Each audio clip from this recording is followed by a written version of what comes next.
Salut à tous! Alors là, je vous ai concocté un petit morceau qui va plaire aux amateurs de sensations fortes. La pièce que je vous propose aujourd'hui est très influencée par le shred metal, cette évolution du heavy metal qui nous vient des années 80 et des États-Unis. Avec notamment l'essor des Guitar Hero, les groupes ont voulu jouer de manière plus rapide, plus démonstrative et plus flamboyante. Clair descendant du glam metal, aussi appelé air metal, on va retrouver aussi dans le style une vraie influence de néoclassique dans le jeu de guitare. Encore une fois, on peut attribuer le lancement du style à un certain label dont on a déjà parlé et qui est Shrapnel Records. Le label a lancé la carrière d'un guitariste qui aura une énorme influence sur le style puisqu'il a joué dans les groupes Steeler et Alcatraz. Je parle bien sûr de Yngwie Malmsteen. Un des premiers groupes à faire partie de ce mouvement, c'est aussi Cacophony avec Marty Freeman et Jason Baker. Un des premiers guitaristes qui a monté son groupe avec un style aussi démonstratif, c'est Vinnie Vincent. L'ancien guitariste, après son départ de Kiss, a voulu monter son propre projet dans lequel il allait montrer qu'il savait jouer vite et qu'il savait jouer bien. Certains voient même The Vinnie Vincent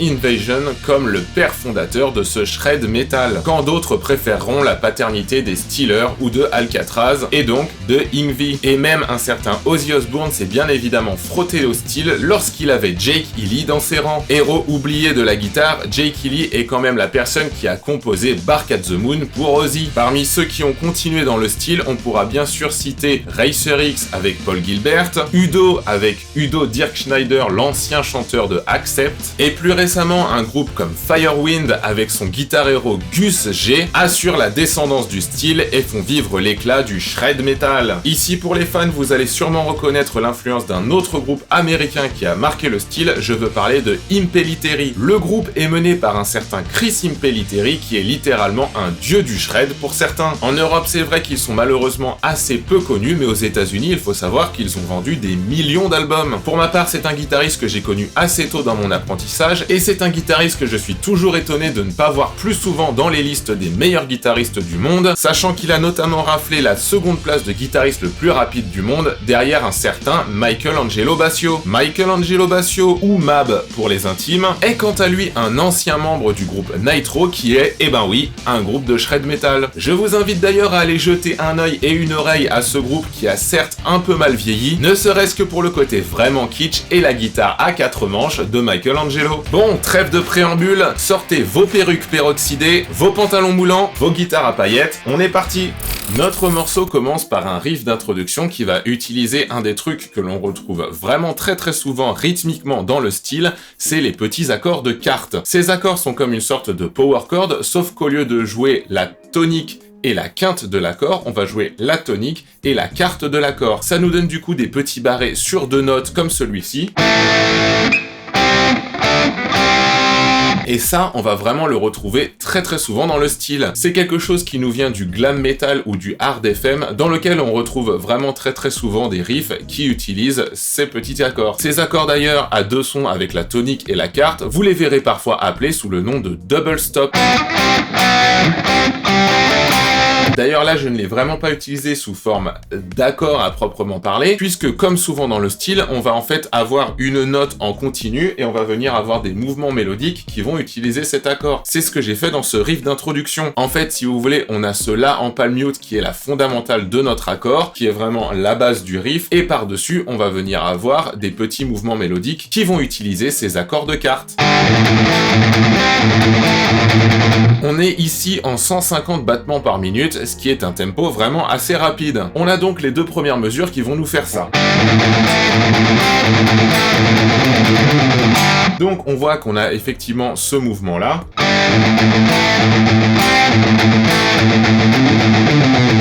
On finit la mesure avec ce petit mouvement-là. Ensuite, on passe à la mesure 3 et 4, qui est juste une variante de ce riff.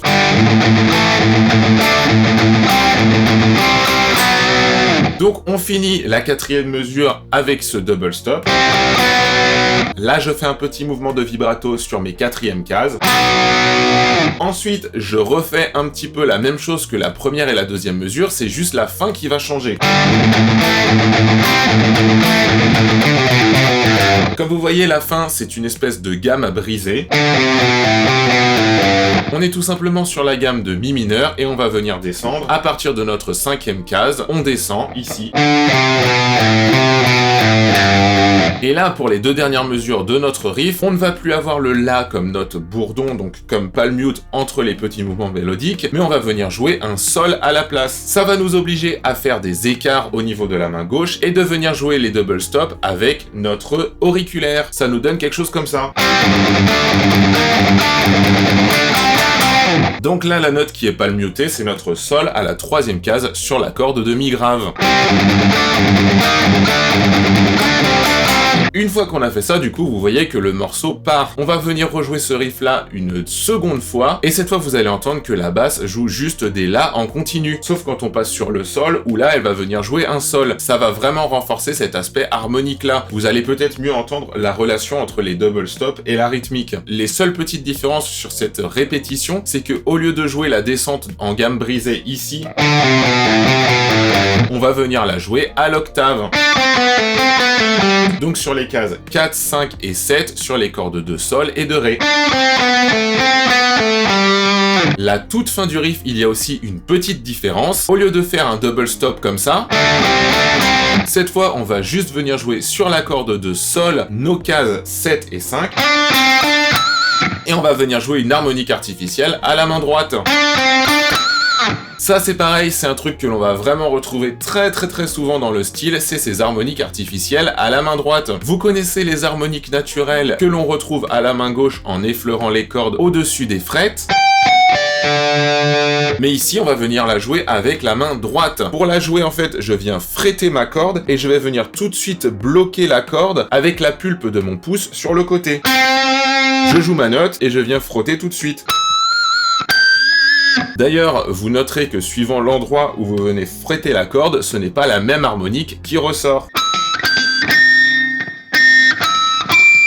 Je pense qu'on aura l'occasion de reparler de cette technique dans une future vidéo. On passe ensuite au second riff, qui est une sorte de couplet. Ici, j'ai vraiment décidé de répartir le morceau avec un riff d'intro, un riff principal, qui est le riff que l'on vient de voir, et ensuite là, on va voir un riff de couplet. Ce riff, il est basé sur exactement la même formule que le riff précédent, sauf qu'il est un petit peu déshabillé. Il est un petit peu moins chargé, histoire de laisser potentiellement de la place à une voix. Le riff, il fait donc comme ça.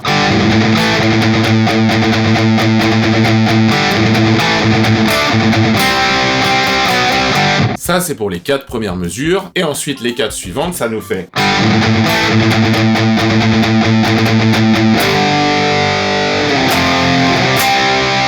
Voilà, tout simplement la même chose, sauf que les 2 dernières mesures du riff, on plaque un gros power chord de Sol, puis ensuite Fa et Do.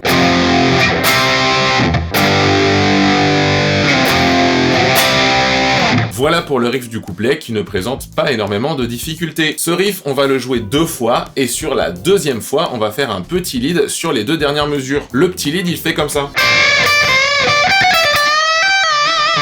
Ce petit lead, il commence par un petit truc qui est super à jouer à la guitare, c'est d'avoir une note tenue sur notre corde de Mi aigu. En l'occurrence, ici, on a un Ré à la 10e case. Et en même temps, on va venir bender notre 13e case sur la corde de Si pour atteindre aussi un Ré. Vous entendez, c'est les mêmes notes en fait. Sauf que le Ré sur la corde de Mi, il ne bouge pas, alors que ici, on bend d'un ton en passant du Do au Ré. Ensuite, on vient jouer ce petit mouvement-là. On monte jusqu'à la 15e case sur notre corde de Mi aigu, et on fait cette petite descente 15, 14, 12. On arrive sur la 15e case, corde de Si, et là on bend. On fait un bend d'un ton. Et on va venir taper en fait à notre 18e case. Mais comme on fait déjà un bend de l'autre côté, eh bien en fait ce n'est pas la note qui est là qu'on va entendre, mais bien la note qui est 2 cases plus loin. Donc il faut bien faire attention à la justesse du bend, puisque notre tapping va s'en trouver affecté. Après le tapping, je relâche, histoire de venir faire entendre la note en vibrant. Après ça, je passe à ce que moi j'ai appelé le sous-refrain. On a ici un break rythmique. Vous voyez que l'intro et le couplet étaient vraiment fondés sur le même rythme au niveau de la guitare. Là, on marque le coup de ce passage à un pré-refrain en venant casser le rythme.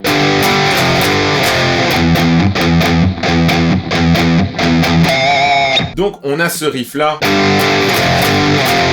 qui a un rythme bien particulier. Regardez bien, il est composé d'une croche pointée, une autre croche pointée, une croche, une noire et une noire ensuite. Si je tape le temps en même temps, vous voyez, on a ta ta ta ta ta. C'est vraiment ça qu'il faut se mettre en tête, ce rythme-là.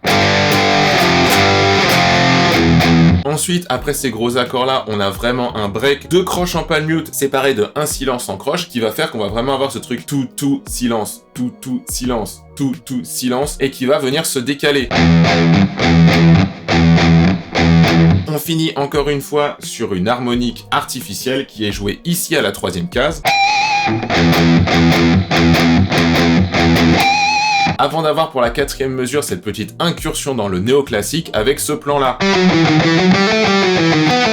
Ce plan qui est basé sur la gamme de mi mineur harmonique que l'on vient jouer ici. Aux cases 6, 7, 9 sur notre corde de La. Et 5, 7, 9 sur notre corde de Ré. On vient jouer encore une fois une espèce de gamme brisée où on va vraiment venir évoluer dans ces notes-là.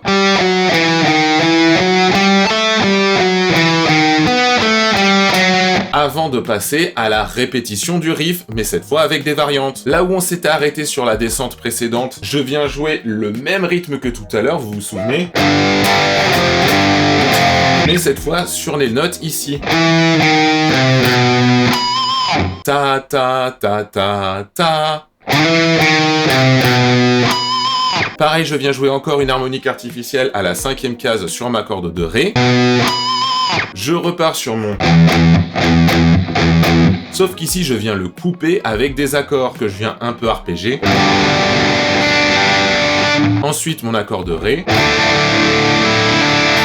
Mon accord de Ré ici, il a la particularité que je viens jouer le Mi aigu à vide. C'est donc un accord de Ré avec une seconde, qu'on appelle aussi une 9e. C'est donc un accord de Ré add 9. Vous connaissez sûrement le Ré majeur comme ça. Et bien ici, on vient juste enlever le Fa dièse sur notre corde de Mi aigu et à la place, on joue un Mi. Au lieu de jouer ça, on joue ça. Voilà qui conclut le pré-refrain, on passe ensuite au refrain. Harmoniquement, notre refrain, il est vraiment pas très compliqué. On vient jouer des accords qui vont durer toute une mesure. On joue un La en power chord. Ensuite, un Do en power chord. Ensuite, un Ré. Puis ensuite, on va faire une petite descente qui va venir faire comme ça. Ensuite, on passe aux mesures suivantes. On refait un La. On refait un Do. Mais cette fois, on fait un Sol. Et là, on vient jouer le même rythme que tout à l'heure, mais avec ces accords-là. Donc si je le joue en entier, ça donne ça.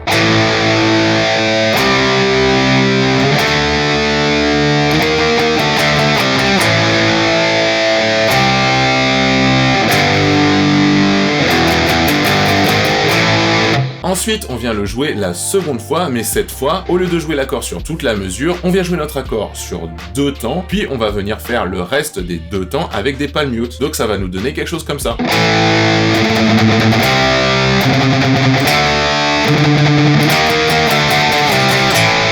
Etc. Pour la deuxième partie, c'est exactement la même chose. Sur le refrain, vous voyez que j'ai un petit lead qui va venir enrichir les accords. Quand on est sur notre La, le lead vient jouer ça. À chaque fois, le mouvement est le même. On a un groupement de 6 notes, puis 4 notes, pour un total de 16 notes, donc 16 doubles croches sur la mesure. 1, 2, 3, 4, 5, 6, 1, 2, 3, 4, 5, 6, 1, 2, 3, 4. Les notes qu'on vient jouer ici, c'est La, Do et Mi. C'est donc les notes de notre accord ici que l'on va venir enrichir. On vient l'enrichir ici avec l'ajout de la 7e. La 7e que l'on trouve à la 8e case sur notre corde de Si. Sol, La, Do, Mi. On vient donc faire entendre non pas une triade, mais une tétrade de La mineur 7. Pour le côté un peu flamboyant, on va venir jouer ça en legato. Donc à chaque fois, on ne va venir fretter que la première note de chaque corde. Ensuite, je passe à l'accord suivant. Et bien pareil, je viens jouer une tétrade, cette fois de Do majeur 7. Ensuite, quand je passe sur mon Ré, je viens jouer ici Ré 7. Au lieu de venir faire entendre la 7e majeure, je viens faire entendre la 7e mineure, mais sur une triade majeure. Ça nous donne du coup cette position-là. Puis ensuite, pour la descente qu'on avait tout à l'heure, eh bien je viens jouer pareil des arpèges qui correspondent aux accords. Donc mon premier accord ici, c'est un mi bémol. Donc je viens jouer un mi bémol majeur. Je repasse ensuite sur mon Ré 7, donc je viens jouer mon Ré 7. Et je finis sur mon Do, je viens jouer mon Do. Sur la deuxième partie, donc ça commence exactement pareil, je rejoue mon La mineur 7. Je viens jouer mon Do majeur 7. Mais quand je passe sur le Sol cette fois, eh bien tout simplement, je viens jouer le Sol majeur 7. Et du coup, quand je fais le mouvement de fin du refrain, cette fois, je viens jouer encore une fois une gamme brisée sur ces cases-là.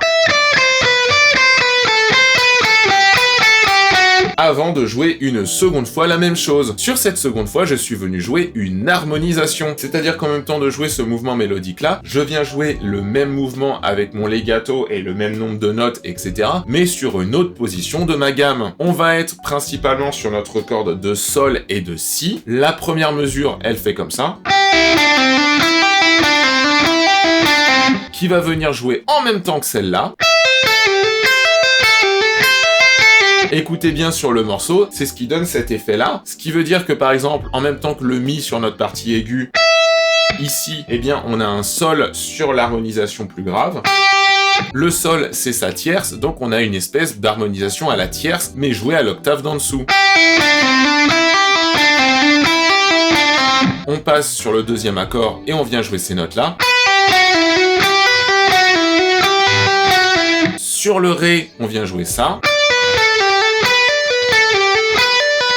Et là, la descente, c'est là que ça se complique. On va venir jouer pareil, une harmonisation, mais vous allez voir, elle est un petit peu plus complexe. Elle fait comme ça. Donc c'est pareil, ça suit le mouvement de descente, mais en venant jouer l'harmonisation. Voilà, si vous voulez entendre les deux ensemble, bien évidemment, référez-vous au morceau. Ensuite, on rejoue la même chose une seconde fois.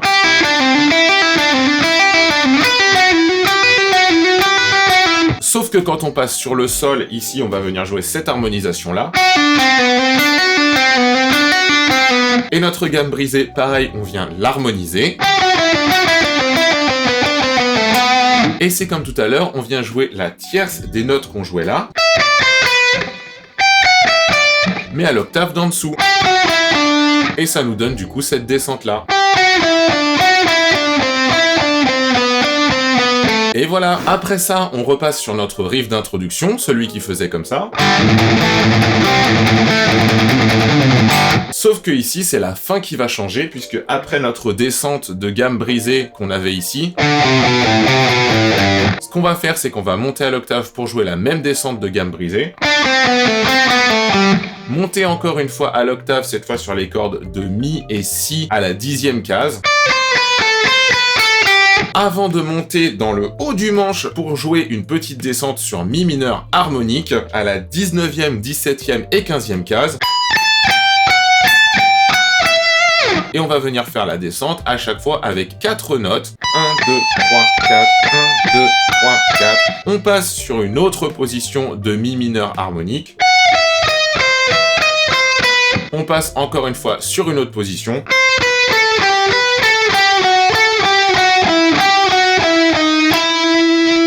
Je le refais.